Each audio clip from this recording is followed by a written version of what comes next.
নমস্কার বন্ধুরা, আজকে আমি 150 গ্রাম মুগ ডাল নিয়েছি।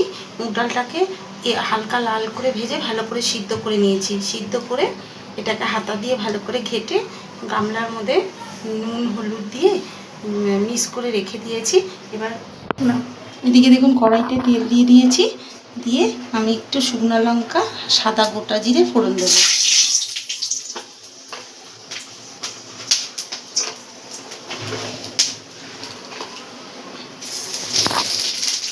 লাউগুলো আলু ভাজার মতন ছোট ছোট টুকরো করে কেটে নিয়েছি। এর মধ্যে হালকা করে একটু ভেজে নেবো, নাহলে কাঁচা সবজির গন্ধ ছাড়বে।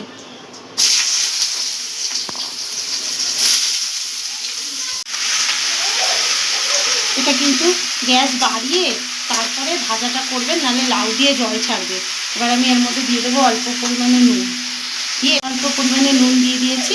দিয়ে এবার হালকা করে এটাকে ভাজা নেবো। আর গ্যাসটাকে কিন্তু অবশ্যই জোরে দিয়ে দেবেন, না হলে লাউটা দিয়ে জল ছেড়ে যাবে।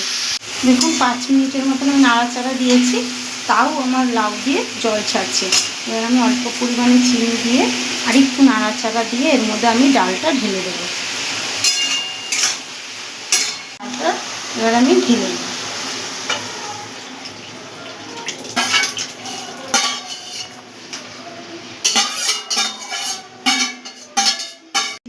দেখুন আমাদের এদিকে লাউ ডাল হয়ে গেছে। এবার এটাকে আমরা এই যে গন্ধরাজ লেবু পাতাটা আছে, এটা আমরা দিয়ে রাখবো। যখন খেতে বসবো আমরা, তখন এই পাতাটা তুলে ফেলে দেবেন। তাতেই দেখবেন গন্ধরাজ লেবুর সেন্টই আলাদা, মনেই হবে না যে আমরা লেবু পাতা দিয়ে ভাত খাচ্ছি। এভাবে একবার করে খেয়ে দেখবেন, আশা করি খুব ভালো লাগবে। ভালো লাগলে একটা লাইক এবং সাবস্ক্রাইব করে দেবেন।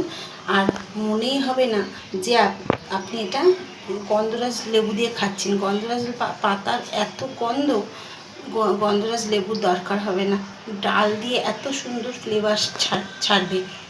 ওই জন্য ভালো লাগলে একটা লাইক এবং সাবস্ক্রাইব করে দেবেন। ভালো থাকবেন, সুস্থ থাকবেন। দেখা হবে পরের একটি রেসিপি নিয়ে।